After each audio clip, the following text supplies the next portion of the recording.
Lo que haré es subrayar lo que yo considero como los temas fundamentales de esta encíclica. Y después hablaré también de Lumen Fidei, para poner relación, Fides et Ratio, con una encíclica que apareció 15 años después, que es Lumen Fidei.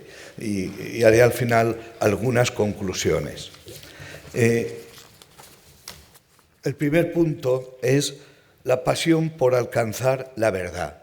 Porque mirad, por encima, la encíclica habla de la fe y de la razón, pero por encima de todo, la encíclica habla de la verdad y de la pasión del hombre por alcanzar esa verdad. El punto de partida de la encíclica es ese deseo del ser humano por alcanzar la verdad, un deseo que le abre el camino hacia Dios. Ratzinger, en un comentario sobre la encíclica, dice: la encíclica lo que busca es restituir a la humanidad el coraje de buscar la verdad, es decir, de embarcar una y otra vez a la razón en la aventura de la búsqueda de la verdad. Ahora bien, lo que nota Juan Pablo II en la encíclica, lo que se nota es que este coraje se ha perdido. La búsqueda de la verdad última aparece oscurecida muchas veces, porque se ha puesto en cuestión la misma capacidad de la razón humana. Se han subrayado excesivamente las limitaciones, los condicionamientos del conocer humano, y eso ha provocado y ha conducido al agnosticismo, relativismo, con lo cual el peligro consiste en haber despreciado la misma razón humana. Sin embargo, frente a ello, se subraya que el ser humano está marcado por ese deseo de la verdad, que es un ser en búsqueda. Dice Fides et Ratio 28, es aquel que busca la verdad. Una búsqueda que va ligada a la pregunta por el sentido último de la vida, por el sentido global. Lo más urgente, se dice hacia el final, lo más urgente es llevar a los hombres a descubrir su capacidad de conocer la verdad y su anhelo de un sentido último y definitivo de la existencia. Hay un texto breve, pero muy claro, de la encíclica que pone esto de relieve. Dice: el hombre, por su naturaleza, busca la verdad. Esta búsqueda no está destinada solo a la conquista de verdades parciales, factuales o científicas. No busca solo el verdadero bien para cada una de sus decisiones. Su búsqueda tiende hacia una verdad ulterior que pueda explicar el sentido de la vida. Por eso es una búsqueda que no puede encontrar solución si no es en el absoluto. Gracias a la capacidad del pensamiento, el hombre puede encontrar y reconocer esta verdad. Aquí se subraya la capacidad de conocer verdades parciales, pero sin negar la posibilidad de alcanzar una verdad ulterior, una verdad grande que tiene que ver con la totalidad de la existencia. Una verdad ulterior, dice, que puede explicar el sentido de la vida en su conjunto. A pesar de que la razón esté condicionada por la historia, a pesar de las limitaciones del lenguaje, más allá del aparecer de los fenómenos, existe una verdad que vale la pena buscar. Y esa verdad es puerta de entrada a la trascendencia, porque la sed de verdad solo se sacia cuando se alcanza el absoluto. Dice al principio: toda verdad alcanzada es solo una etapa hacia aquella verdad que se manifestará en la revelación última de Dios. Como era de esperar, todos los defensores de la razón débil se opusieron a esta encíclica y sostuvieron, como dice Bátimo, que es una barbaridad decir que existe la verdad objetiva y estable. En realidad, dice apoyándose en Nietzsche, no hay verdades, solo interpretaciones. Incluso la misma afirmación de que hay una realidad objetiva es una interpretación. Es decir, provocó evidentemente el rechazo de todo este mundo del pensamiento débil. La encíclica contempla la verdad como un camino que reúne a toda la humanidad. Hay un texto del concilio que también habla de la verdad como un camino. Está en Gaudium et Spes 16, que dice: la fidelidad a la conciencia moral une a los cristianos, a los otros hombres, para buscar la verdad y resolver los problemas de nuestro tiempo. Este es el concepto de verdad que tiene la encíclica. Es un camino, no es algo abstracto, es una tarea comunitaria, es una tarea que hacemos juntos y tiene un carácter existencial. Este punto es importante porque desde la filosofía analítica se le criticó a la encíclica diciendo: sostiene un fundacionalismo, es decir, considera que hay unas verdades fundamentales sobre las que se apoyan los demás. Y no es este el concepto de verdad que hay. Es un concepto existencial, vinculado a la existencia. Y dice la encíclica: sin la verdad, la existencia humana estaría continuamente amenazada por el miedo y la angustia. No es un concepto objetivista de la verdad. Además, esta verdad tiene un nombre personal, que es Jesucristo, y no puede ser alcanzada solo con la razón, sino que es asunto de fe, de amor y de deseo. Pues bien, esta verdad, que es una, como sabemos muy bien por el título, por el comienzo de la encíclica, tiene dos alas. Para alcanzarla hay dos vías, dos medios, que llama alas, que es la fe y la razón. Vamos al siguiente punto, que es la fe, que necesita la razón. La primera de las alas con la que cuenta el ser humano es la fe, que la encíclica dice que es el acto más significativo de la existencia humana, porque en él la libertad y la verdad se encuentran. La libertad del ser humano alcanza la certeza de la verdad y decide vivir en la misma. Por medio de la fe la persona acoge la revelación, acoge la verdad de lo que Dios ha revelado en su libertad. Y la encíclica subraya que está implicada toda la persona en la fe. No se hace una teología de la fe. Lo que se quiere sobre todo es poner, es decir, no se explica la naturaleza de la fe, sino que se quiere ponerla en relación con la razón, que es el objetivo. Acentuar la vinculación de la fe con la razón humana. Y se establecen como tres vinculaciones o tres aspectos en los que la fe tiene necesidad de la razón. Primero, porque la razón es condición necesaria para la fe. Porque la fe es un acto humano y necesita la razón humana. Es un acto que presupone la libertad de un ser racional. El hombre, incluso como creyente, no puede prescindir de su razón, que comprende, que examina críticamente, si es que la fe tiene que seguir siendo un acto humano, que no tiene que incorporarse a toda la vida intelectual y real del hombre. Sabemos que la fe no es resultado de una argumentación irrevocable, pero tampoco se cree quia absurdum. Se cree con unas razones y mientras se cree se buscan razones que sostengan la fe. La gracia de la fe viene al encuentro de la racionalidad y de la libertad humana.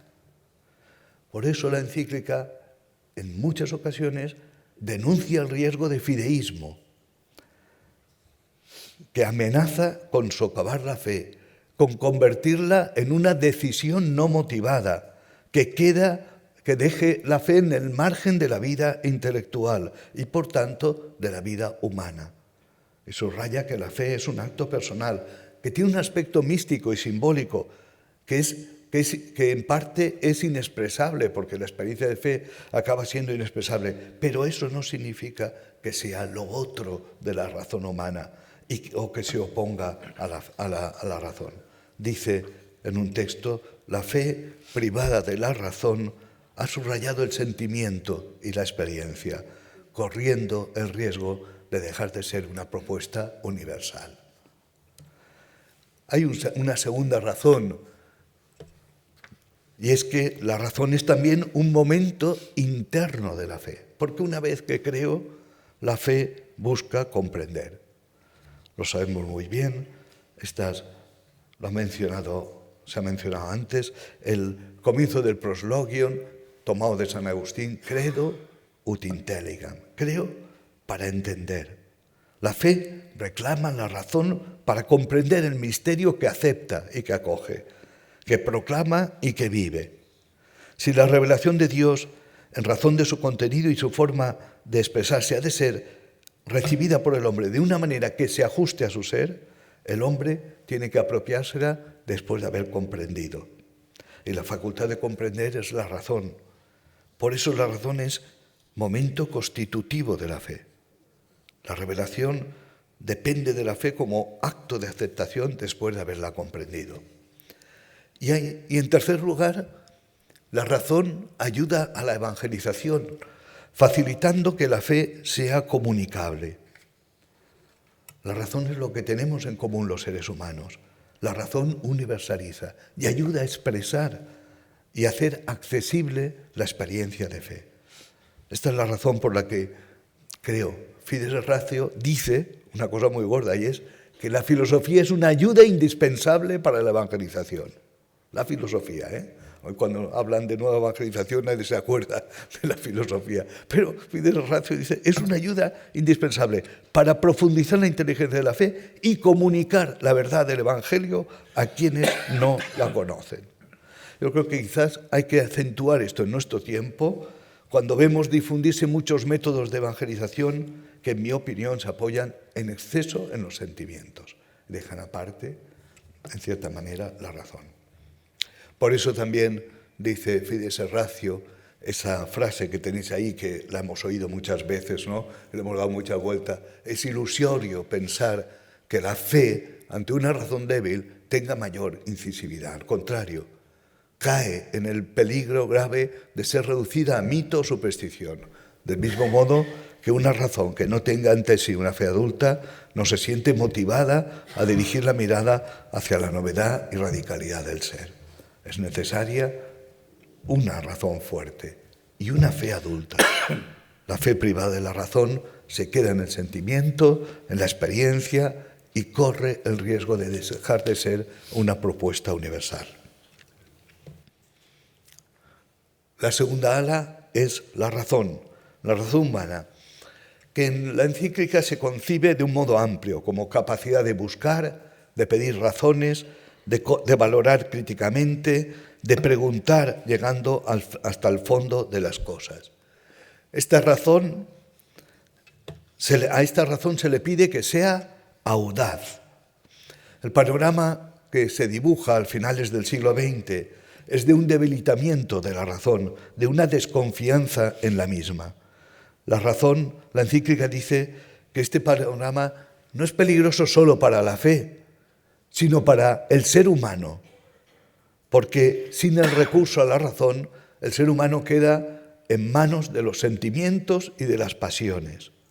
Y por eso reivindica con fuerza la razón humana, no solo porque la fe necesita una razón fuerte, sino también la misma humanidad.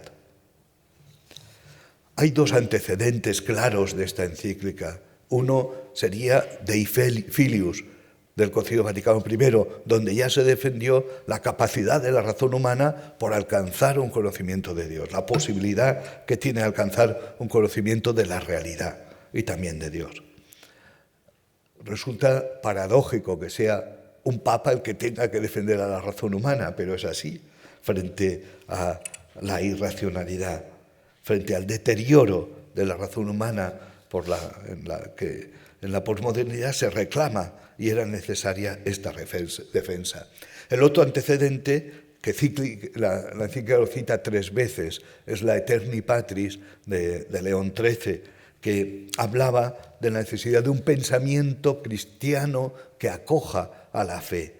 Fides Ratio enlaza con Aeterni Patris, pero tiene otro sentido distinto, porque el panorama ha cambiado. En la época de Aeterni Patris era la razón que atacaba, una razón moderna que atacaba la fe o criticaba duramente la fe, y Pero ahora lo que está en cuestión es la misma razón. No es que la razón haga ataque, sino que la razón misma está siendo cuestionada. Y por eso el panorama es distinto. De lo que se duda es de la capacidad que tiene la razón por alcanzar la verdad. Y por eso la defensa aquí es mucho más clara y más apasionada de esa capacidad que tiene el ser humano por pensar no solo un fragmento, sino toda la realidad. La fe cristiana no se alegra con el ocaso de la razón, sino que la reclama. Por eso, esa otra frase que también tan citada, a la parresía de la fe debe corresponder la audacia de la razón. A la valentía con la que el cristiano tiene que dar testimonio de su fe debe corresponder una razón audaz, que se atreva a pensar desde el fundamento. De alguna manera, Juan Pablo II hace suyo el sapere aude de Kant, ¿no? Atrévete a pensar, atrévete a saber, pero en un sentido distinto, porque aquí a lo que está invitando es a pensar la realidad y a trascenderla, a ir más allá de los fenómenos para alcanzar el fundamento, a abrirse a lo infinito.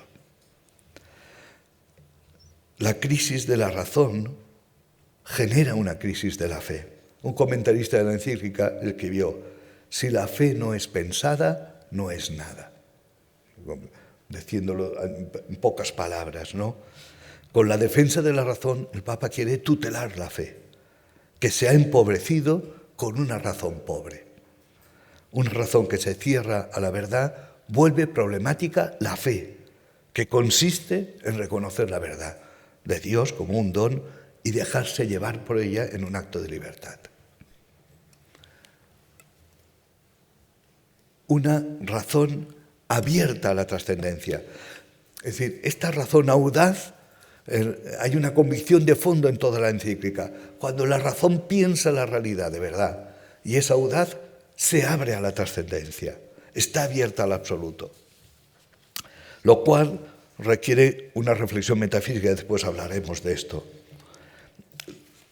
La encíclica no promueve con esto una vuelta atrás, no es volver al medievo, ni propone un modelo de pensamiento. De hecho, alaba en diversas ocasiones la filosofía moderna, los avances, la fenomenología, etcétera, ¿no? Y menciona algunos filósofos del siglo XX, ¿no? Por otro lado, es decir, la razón tiene que estar abierta a la trascendencia. Y por otro lado, la revelación ayuda también a la razón a encontrar nuevos caminos, le abre horizontes. Muchas nociones como libertad, persona, creación, espíritu, etcétera, amor, providencia, proceden de la revelación y han enriquecido la reflexión filosófica. La revelación es un acicate para la razón y le invita a ir a más allá de sí misma. Por eso, la razón privada de la revelación ha recorrido caminos secundarios que tienen el peligro de hacerle perder su meta final. Cuando leemos esto después de 25 años, vemos cuánta razón tiene. Cuando vemos el panorama de la filosofía y esos caminos secundarios por los que muchas veces esta filosofía actual está funcionando, dices, se ha perdido, la razón se está perdiendo por unos caminos que no ha olvidado el pensar el fundamento. Bien, la situación de desencuentro entre la fe y la razón, aquí en este punto solo subrayar que para alcanzar la verdad no se puede prescindir, no se pueden cortar ninguna de las dos alas, necesitamos las dos. No hay doble verdad, sino que hay una armonía fundamental entre lo que se cree y lo que se piensa. Al final del número 42 se da un principio fundamental que dice: la fe requiere que su objeto sea comprendido con ayuda de la razón. Y la razón, en el culmen de su búsqueda, admite como necesario lo que la fe le presenta. Por eso es un drama la separación entre razón y fe. La encíclica dice nefasta separación. Y va describiendo los hitos de esta historia de separación que culmina en el nihilismo, una nefasta separación, porque ha transformado lo que era una autonomía entre dos saberes en un distanciamiento. Ha convertido fe y razón en dos caminos paralelos que no convergen en la búsqueda de la verdad. Los comentaristas subrayan como, lo sabemos, una de las novedades de la encíclica es la propuesta de un modelo circular de comprensión. Lo propone a propósito de filosofía y teología, pero afecta a razón y fe. De hecho, la razón y la fe se están comprendiendo también de esta manera circular. Una conduce a la otra, se estimulan mutuamente a profundizar. Dice, la razón y la fe no se pueden separar sin que se reduzca la posibilidad del hombre de conocer de modo más adecuado a sí mismo, al mundo y a Dios. No hay motivo de competitividad. Una está dentro de la otra, dice también. Por eso es necesaria esta relación circular constante. Una constante relación, lo decía David, mencionaba credo, esa dinámica del credo ut intelligam, intelligo ut credam. Una dinámica que se entiende bien cuando uno comprende que es el mismo sujeto. Hay un sujeto que piensa y el mismo sujeto que cree, que piensa creyendo y cree pensando. Es decir, está vinculado en el mismo ser humano. Y por eso es necesario esta circularidad de pasar de la fe al pensamiento y del pensamiento a la fe. Razón y fe estructuran el pensar humano de tal manera que, unidas en intercambio recíproco, hacen posible que la inteligencia se abra a la plenitud del ser y de la verdad para la que está hecho. Ahora damos un paso de razón y fe a filosofía y teología, que será esta tarde, ¿no? En la parte de filosofía y teología, ¿no? La relación entre filosofía y teología. Filosofía y teología, como sabemos, son dos saberes que pretenden dar una respuesta global y última a la pregunta por el fundamento de la realidad. Ambos, con medios diversos, buscan contestar a la pregunta de quién es Dios y quién es el hombre, qué es la realidad, cuál es el mundo del mundo, cuál es su meta definitiva. Cada una, desde su ámbito propio, se iluminan mutuamente en la búsqueda de la verdad. La encíclica propone un modo, una relación armoniosa entre ambos saberes y dice explícitamente, mi objetivo es proponer algunos principios y puntos de referencia que considero necesarios para instaurar una relación armoniosa y eficaz entre filosofía y teología. Esto es lo que quiere hacer, lo que quiso hacer el Papa San Juan Pablo II. Yo subrayo ahora cómo una se necesita a la otra. Bueno, de acuerdo con la encíclica, porque lo que estoy haciendo es como un comentario a los puntos como claves, ¿no? Me pedían evocar la encíclica. La teología necesita la filosofía. La teología es descrita como intellectus fidei, es la idea clave que está en la encíclica, un proceso por el que la inteligencia creyente intenta comprender y explicar la verdad en la que cree. Dice, su objetivo es presentar la inteligencia de la revelación y el contenido de la fe. Y dice, la teología ha tenido siempre y continúa teniendo necesidad de la aportación filosófica. Y lo tiene, primero, porque supone una comprensión del mundo. La teología supone una comprensión del ser humano, del mundo, de la capacidad de discernir las verdades, de la naturaleza humana, de la sociedad. Y la filosofía le ayuda en esa comprensión. También porque la aportación de la filosofía ayuda a discernir la verdad entre las diversas concepciones de la vida, del mundo, de la cultura. Y además, porque la teología no es solo pensar a Dios, sino pensar desde Dios el mundo. Y en este pensar desde Dios necesita también de la filosofía, para mirar a la realidad y conocer la realidad a la que tiene que contemplar desde la mirada de Dios, necesita también el diálogo con las experiencias, con los saberes humanos de los que no se puede prescindir. Ahora bien, queremos filosofía. Es decir, no una filosofía ad hoc, hecha para la teología. No, esa no vale. Trampa. No, necesitamos una filosofía. Por eso dice Fides Ratio, la Iglesia no canoniza ninguna filosofía. La filosofía tiene que proceder según sus reglas y sus métodos. De otro modo, no habría garantía de que permanezca orientada a la verdad, tendiendo a ella con un procedimiento razonablemente controlable. Una filosofía que se basara en la teología plantearía una cuestión de principio e invertiría la posición clásica católica, que es que la gracia no destruye la naturaleza. Por tanto, vamos a escuchar, no la sustituye, sino que la eleva y la perfecciona, como sabemos muy bien. Una filosofía abierta a la fe. La encíclica entiende que la filosofía es una actividad autónoma, que tiene sus principios y métodos, y que es importante que sea una actividad autónoma. Ahora bien, que sea autónoma no quiere decir que esté constreñida nada más que al mundo de lo fenoménico, que no sea capaz de abrirse a una luz superior. Al contrario, se habla y dice, es necesario un empeño filosófico implícitamente abierto a lo sobrenatural.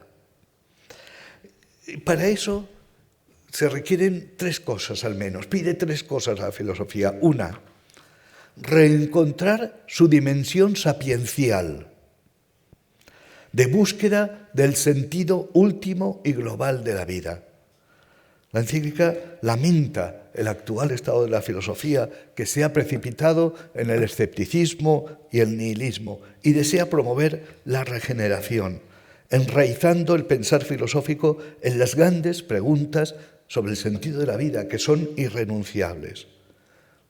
Recuerda cómo la filosofía comenzó con ese preguntarse el hombre por el sentido de las cosas y del ser humano, y decae cuando se pierde ese interrogar por lo esencial y se convierte en una parcela del saber humano.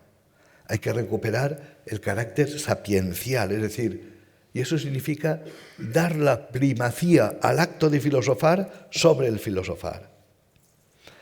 Y le invita a buscar la verdad total y definitiva. Segundo, una filosofía abierta a lo absoluto quiere decir una filosofía que no renuncie a la posibilidad de un conocimiento verdadero, aunque siempre perfectible. Es cierto que el conocimiento humano siempre es perfectible, pero busquemos esa verdad universalmente válida. Y eso no es fuente de intolerancia, como de imposición, tengo la verdad, sino que es condición para que pueda haber un diálogo sincero entre las personas.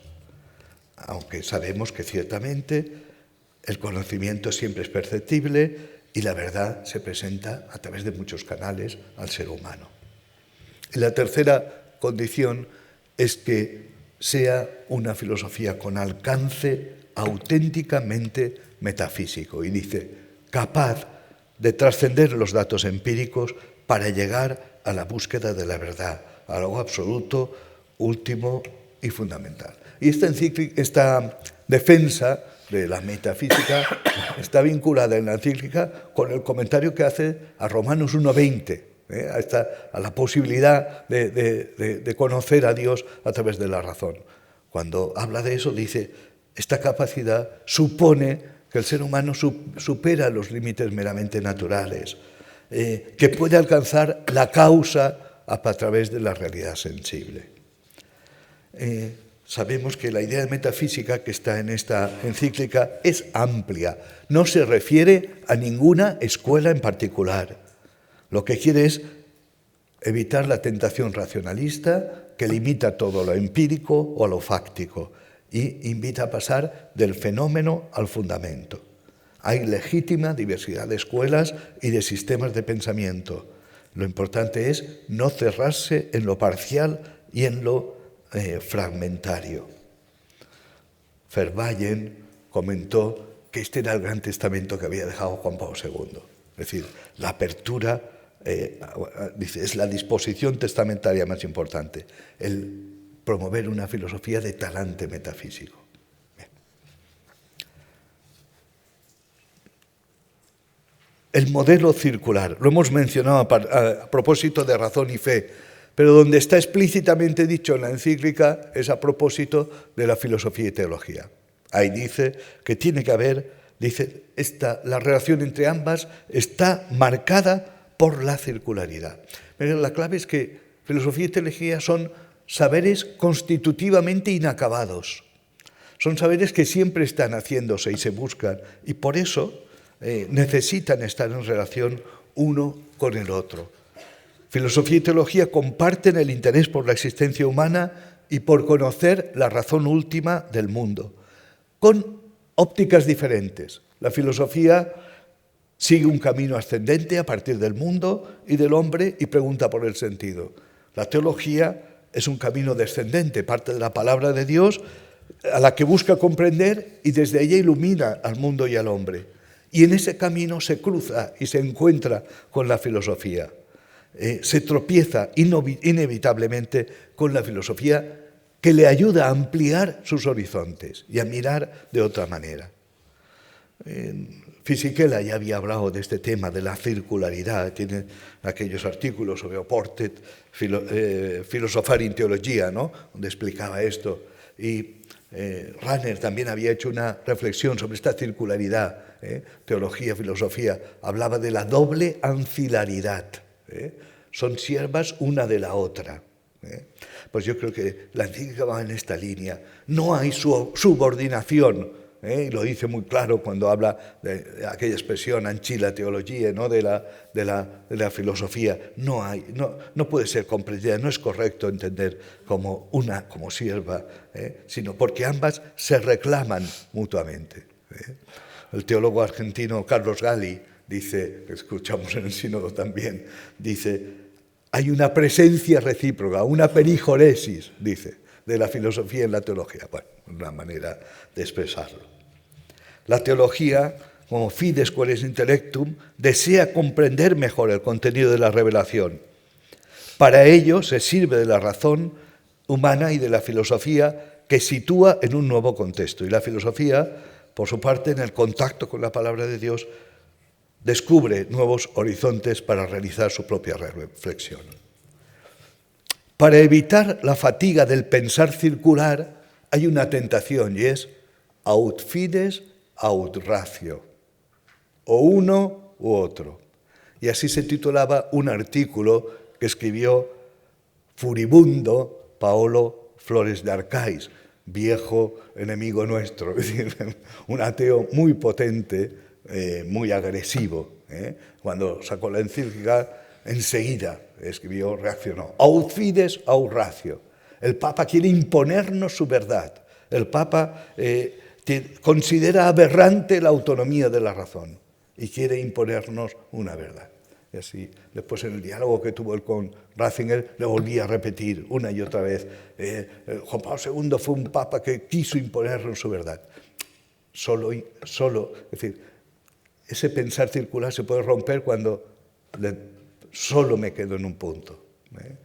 Hoy a lo mejor el peligro es el otro, solo la fides y la ratio dejarla aparte.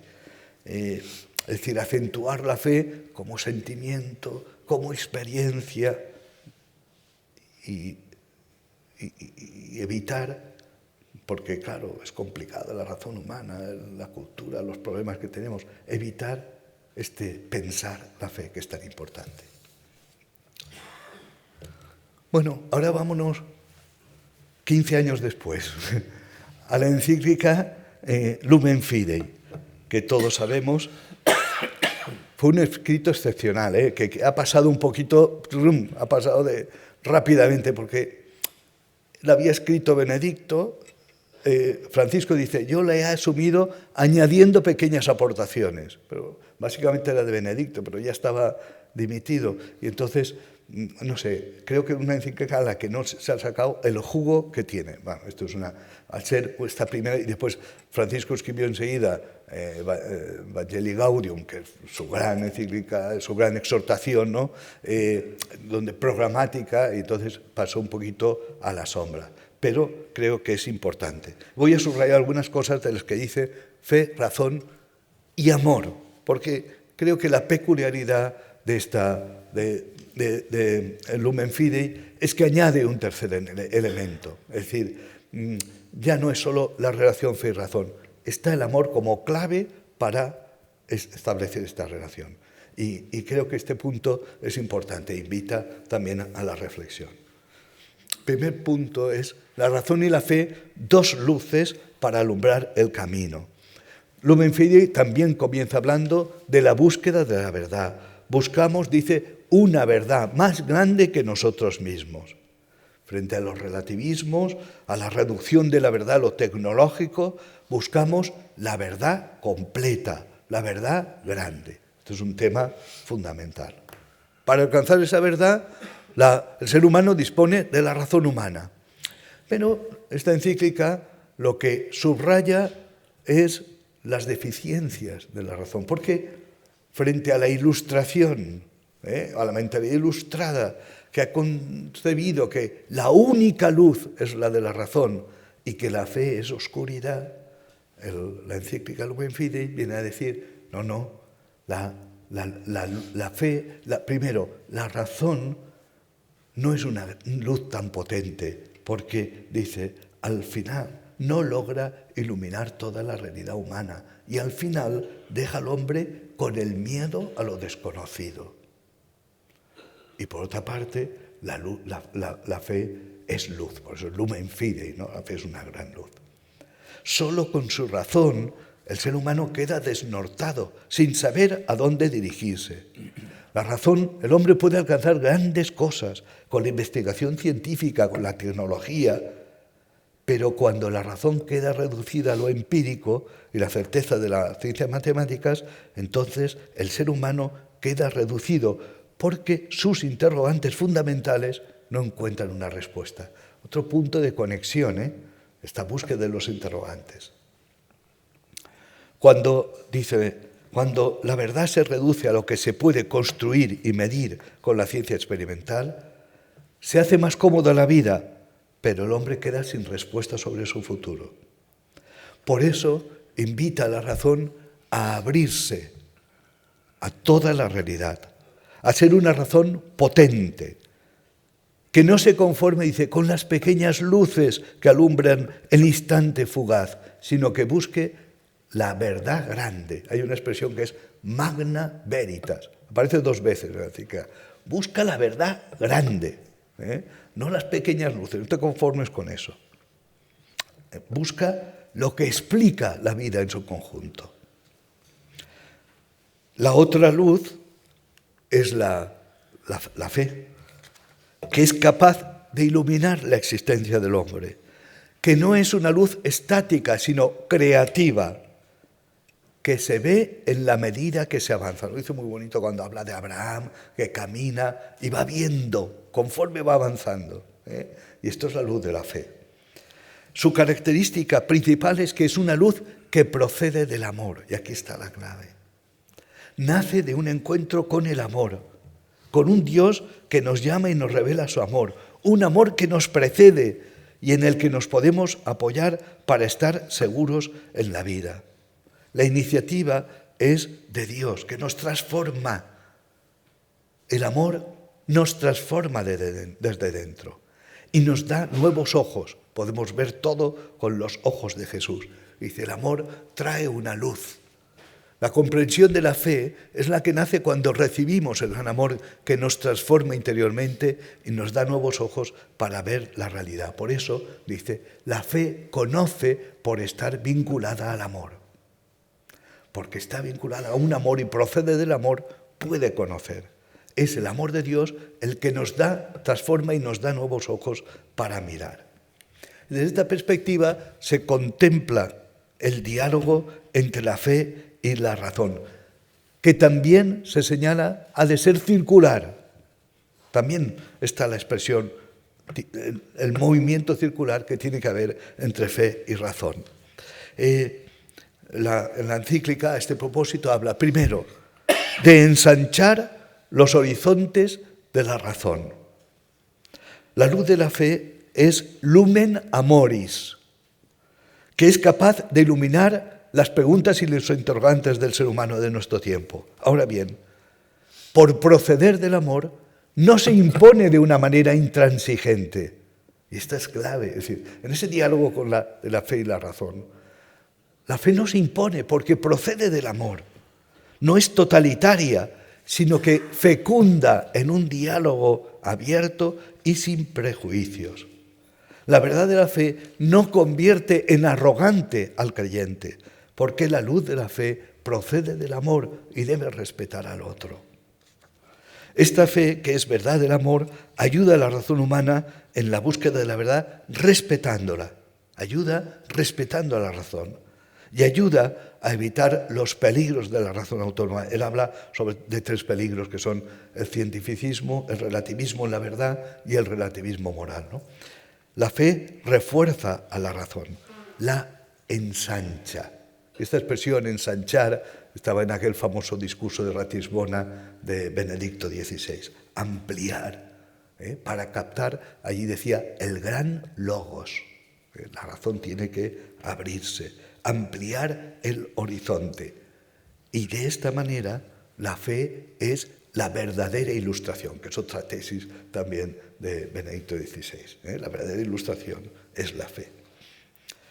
Tengo aquí un texto de la carta que nos ha gustado mucho, creo, a todos, la carta sobre Pascal del Papa Francisco, Sublimitas et miseria humana. Dice, Pascal sabe por experiencia que lo que dice la revelación no solo no se opone a las exigencias de la razón, sino que aporta la respuesta inaudita a la que ninguna filosofía habría podido llegar por sí misma. Bien. Después, segundo, es decir, la fe ensancha el horizonte de la razón. Segundo, la fe, a su vez, es reforzada por la razón. La fe es una luz nueva que nace del encuentro con el Dios vivo, una luz que toca a la persona en su centro. Y se insiste en que la fe afecta a todas las dimensiones del ser humano. Por eso, la fe tiene que ser asumida por la razón. La inteligencia del hombre está implicada a la fe. Sobre todo porque la fe no es, se sostiene aquí en Lumen Fidei, no es un sentimiento, no es solo una ilusión, sino que tiene que ver con la verdad. La fe sin verdad no salva. La fe no puede subsistir sin la verdad. Si prescindimos de la verdad, la fe se convierte en una bella fábula, en una proyección del hombre o en un sentimiento. Gracias a su unión intrínseca con la verdad, la fe puede ofrecer una luz nueva. No hay luz si no está unida a la verdad. Por eso, la fe conduce a la búsqueda y al diálogo. El creyente es un buscador de la verdad. Frente a Nietzsche, que para quien la fe causaría una parálisis de la inteligencia en la vida del hombre, la encíclica dice que creer es buscar, indagar, que la fe no teme investigar y conocer. La fe pretende asumir las exigencias de la razón y responder a los interrogantes del ser humano y a sus preguntas fundamentales. Por eso, en Lumen Fidei se habla de una nueva síntesis entre fe y razón. Cuando se separa la fe y la razón queda en algo meramente técnico y la fe puede ser reducida a sentimiento u opinión. Es necesario, por una parte, ensanchar la razón, ampliar el concepto de racionalidad y también, por parte del creyente, renunciar a posturas voluntaristas y fideístas. Lumen Fidei presenta como modelo de ese diálogo el que se dio en los inicios del cristianismo, cuando los cristianos asumieron el pensamiento filosófico. Sabemos que es una tesis básica de Benedicto, de Ratzinger, ya del teólogo Ratzinger, ¿no? La Iglesia no conectó con el mundo de las religiones, conectó con el mundo de la razón, se eligió el logos frente al mitos. al Dios de los filósofos frente al Dios de las religiones. Dice, de esa manera favoreció una fecunda interacción entre la fe y la razón que se ha ido desarrollando a lo largo de los siglos. También San Agustín es presentado como modelo de esta integración de la razón y la fe. En su persona se une la filosofía griega y la experiencia personal de fe y integra ambas perspectivas. Necesitamos una nueva síntesis que vaya más allá de encuentros ocasionales entre la razón y la fe. Con la ayuda de la razón, la fe se profundiza y se purifica. Y por su parte la razón, con la ayuda de la fe, se enriquece, se abre a nuevos horizontes, a nuevas luces. Pero, insistimos, quien hace posible la síntesis es el amor. La fe ilumina la inteligencia por el amor. Dice, el hombre viene a la luz gracias al amor. El amor provoca que la razón amplíe su uso, que supera la autolimitación a lo verificable empíricamente y se abra al mundo del hombre y de Dios. El amor da alas a la razón, la llena de recursos y creatividad, la hace buscar lo más grande. Y a una razón así concebida no le es extraña la fe. Y a su vez la fe requiere a la razón. Y de esta manera el amor unido a la verdad unifica la vida de la persona. Ya acabamos, ya es casi la conclusión. Bueno, conclusión. Fides et Ratio, 25 años después. ¿Qué se puede decir? Que esta encíclica no ha perdido su interés. Los problemas filosóficos que dieron origen a la encíclica siguen estando ahí, incluso se ha agravado más la situación. El riesgo de fideísmo permanece, incluso parece haberse aumentado, y domina también en los ambientes culturales el relativismo, el subjetivismo. Falta la audacia de la razón que pedía la encíclica, lo que la incapacita para pensar el panorama intelectual y el panorama cultural en que nos situamos. Es un panorama muy distinto. Esta multiculturalidad, etcétera, ¿no? Este pluralismo tan fuerte que vivimos, sobre todo en las sociedades occidentales. Una razón autolimitada no es capaz ya de pensarlo. Por eso, leer de nuevo esta encíclica puede considerarse como un acto de rebeldía frente a la pobreza intelectual que domina. Releer sus páginas es una bocanada de aire fresco que convida a no cejar en la búsqueda de la verdad. Hay que decir también que no sé si la encíclica tuvo el efecto que se buscaba, es decir, el mundo filosófico, me temo, que no acogió realmente esta encíclica. Hubo algunos articulitos, algunos comentarios, muchas veces superficiales. Sí influyó en el mundo de los cristianos filósofos, la filosofía cristiana, mundo teológico, sí, hubo simposios, hubo una gran acogida, todas las revistas de teología publicaron, pero lo que es el mundo filosófico, me temo que no la acogió. Esta encíclica no fue un catálogo de errores, como estamos explicando, ni una condena de otras formas, no fue un sílabus, sino una reflexión profunda sobre la manera de entender la razón y la fe. Releer hoy esta encíclica nos impulsa de nuevo a buscar una razón fuerte que no ceje en la búsqueda de la verdad y una fe madura que acoja la razón y que pueda, para poder anunciarla a todos los pueblos.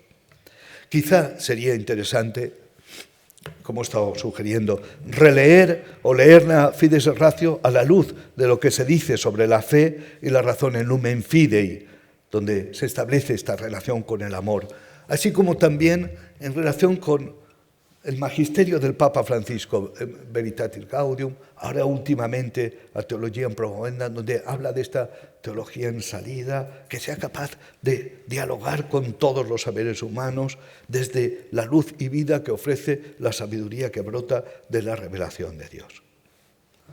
Y concluyo, ya que estamos aquí con un texto de San Agustín, que dice: hoy tenemos que infundir a los hombres, a quienes la teoría de los académicos con su ingenioso modo de hablar apartó de la comprensión de la verdad, la esperanza de encontrarla. Pues sigue siendo verdad. Hay que infundir a los hombres, sigue siendo tarea pendiente, ayudar a nuestros contemporáneos a no renunciar a la búsqueda de la verdad plena, de la verdad última, de la magna veritas, de la gran verdad, de la que ahora solo captamos como en un espejo y que un día se nos manifestará por completo. Gracias.